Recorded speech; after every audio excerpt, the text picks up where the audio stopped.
înțelegi ce zic, mă opresc un pic ca să te admir, ca să îmi revin. Hai încă puțin, fă tot ce poți ca să mă scoți din minți. Fă ce simți, cum simți, da, uite de ce mi-e făcut că nu m-am mai făcut. Poți să leg niciun cuvânt dacă vrei să-mi revineți zânii de pe fața mea că nu pot să respir. Așa, nu mă sufoca, lasă dragostea că mi-e rău deja. Hai arată cât de bine te miști. Chiar cred că băgăm reziști. Asta-i genul de refren pe care tu renunți la subiect. Ai încredere în ce spun, dacă am o întrebare pot să te pun. Ăsta-i genul de refren pe care eu renunț la subiect. Am încredere în ce spui, dacă ai o întrebare pot să mi-o pui.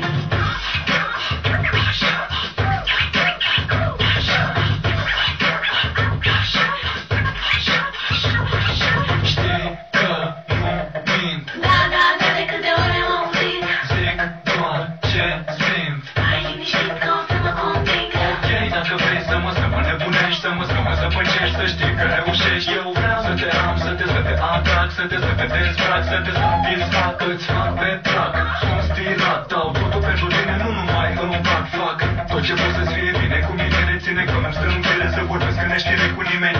Nu am mai simțit așa ceva, ești cea mai tare femeie din viața mea, deci lasă-te încet, sunt aici profită.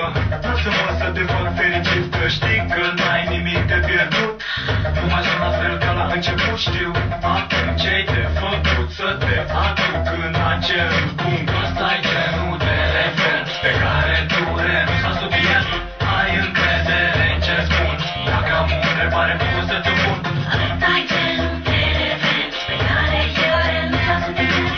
Am încredere în ce spui, dacă ai o întrebare pot să mi-o pui. Nu mai e rău pentru idei că am în cap numai femei. Și dacă tu nu ai, probabil ești gay. Nu te judec, dar așa ca fapt divers. Ok, eche, ops, numele care contează eche, ops. Nu Xerox, al dracu se cu dacă Xerox.